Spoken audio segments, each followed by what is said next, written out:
شکر ہم خدا کی ذات کا، خدا کی ذات کا نیا پھر دن ہوا۔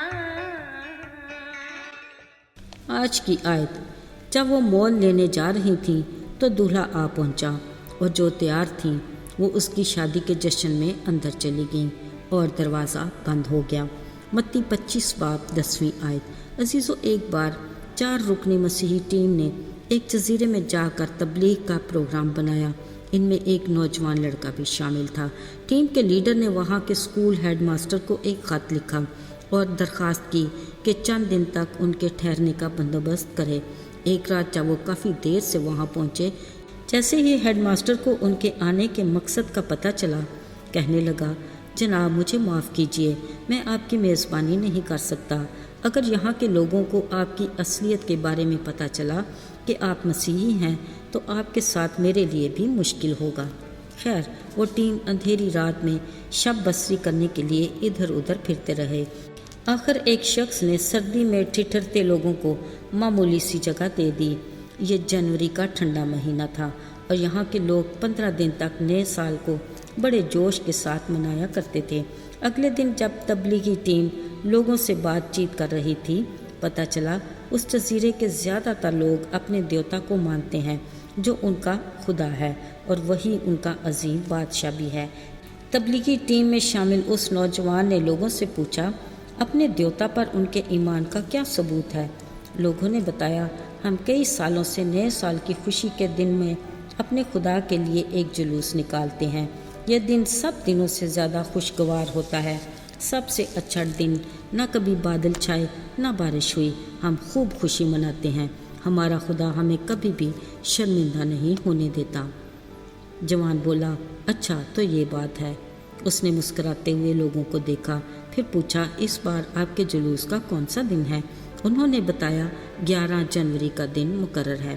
اچھا، نوجوان نے بڑے جوش سے کہا، اب پھر سن لو، اس بار تمہارے جلوس والے دن خوب بارش ہوگی۔ یہ سنتے لوگ بھی جوش میں آئے، بولے، ہم تمہاری کوئی بھی بات سننا نہیں چاہتے۔ ہاں، اگر 11 جنوری ہمارے جلوس والے دن تمہارے کہنے کے مطابق بارش ہوئی تو پھر ہم تمہارے خدا کو بھی دیکھ لیں گے۔ عزیزو، اس گفتگو کے بارے میں جب دوسری ٹیم کے لوگوں کو پتہ چلا، سب خدا کے حضور سجدے میں گر گئے اور التجا کرنے لگے، اے خدا، تو معجزات کا خدا ہے، سب کچھ تیرے اختیار میں ہے، تو اپنی قدرت کو ظاہر کر تاکہ یہ لوگ جانیں کہ فقط تو ہی خدا ہے۔ وہ ہر روز یہی دعا کرتے رہے۔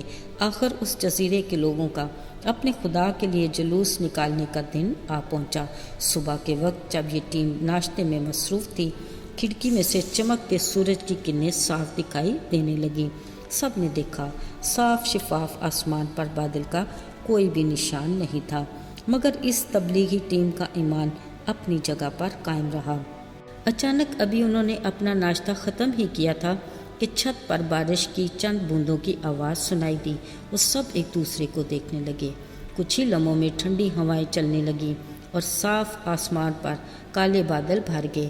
پھر ایک اور ٹھنڈی ہوا کا جھونکا آیا اور موسلادھار بارش ہونے لگی۔ عزیزو، ان سب کے دل خوشی سے بھر گئے اور وہ شکر گزاری کے گیت گانے لگے۔ ادھر جزیرے کے دوسرے لوگ اپنے خدا کو چندن کی کرسی پر بٹھا کر جلوس نکال رہے تھے کہ اچانک بارش میں گھر گئے۔ مزے کی بات یہ کہ بارش اتنی زوردار تھی کہ ان کے خدا کو بھی سخت نقصان پہنچا۔ یوں ابلیس کو ہمیشہ کی طرح شکست ہوئی۔ اسی تبلیغی ٹیم نے اپنی رپورٹ میں بتایا کہ اس واقعہ کے بعد اس جزیرے کے بہت سے لوگوں نے زندہ خدا کو اپنا شخصی نجات دہندہ قبول کیا اور تبلیغی ٹیم کا شکریہ ادا کیا، جنہوں نے انہیں حقیقی خدا کی پہچان دی اور جہالت کے اندھیرے سے نکالا۔ عزیزو، یہ واقعہ ہمیں کوہ کرمل کے اس پہاڑ پر لے چلتا ہے جہاں بال کے پجاری اور ایلیا نبی کچھ ایسی ہی کیفیت سے دوچار تھے۔ بال کے پجاری بھی اس خوش فہمی کا شکار تھے کہ ان کا خدا سچا ہے۔ انہوں نے مذبح بنایا، قربانی چڑھائی اور کہا، جس کا خدا آگ سے جواب دے گا وہ سچا خدا ہوگا۔ یاد رہے، خدا کے کلام میں لکھا ہے، وہ بال کے پجاری للکارتے پکارتے رہے مگر ان کے خدا کی طرف سے کوئی جواب نہ آیا۔ مگر ایلیاہ نبی کی قربانی زندہ خدا نے قبول کی اور آسمانی آگ نے مذبح پر رکھی قربانی کو چٹ کر لیا۔ یوں ابلیس کو ہمیشہ کی طرح شکست ہوئی، مگر افسوس بال کے ان پجاریوں کو زندہ خدا کو شخصی طور پر قبول کرنے کا موقع نہ ملا، کیونکہ ایلیاہ نبی نے ان سب کو موت کے گھاٹ اتار دیا تھا۔ عزیزو، کتنے مبارک ہیں وہ جو خدا کے فضل سے نجات کے دروازے سے گزر کر ہمیشہ کی زندگی میں داخل ہو جاتے ہیں، مگر افسوس ان پر جن کے لیے وقت گزر جانے پر نجات کا دروازہ بند ہو جائے اور اندر سے جواب آئے، جاؤ میں تمہیں نہیں جانتا۔ عزیزو، یاد رہے خداوند رحیم اور مہربان ہے، اس کا فضل سب کے لیے ہے، وہ کسی کی ہلاکت نہیں چاہتا بلکہ یہ چاہتا ہے کہ سب کی توبہ تک نوبت پہنچ جائے۔ پر اگر آسمانی ضیافت میں بلائے گئے مہمان دنیاوی کاموں میں مصروف ہو کر میزبان کی دعوت پر نہ آئیں تو پھر وہ ان کو اپنی ضیافت میں شریک کرے گا جو خوشی سے آئیں گے، کیونکہ اس کی دعوت سب کے لیے ہے اور اس کا فضل سب کے واسطے۔ آئیے دعا کریں۔ اے رحیم اور مہربان خداوند، ہم جانتے ہیں کہ تو کسی کا طرفدار نہیں، تو اپنا سورج نیکوں اور بدوں دونوں پر چمکاتا ہے، اور تیری رحمت کا ابر ناراستوں اور راستوں دونوں پر برستا ہے۔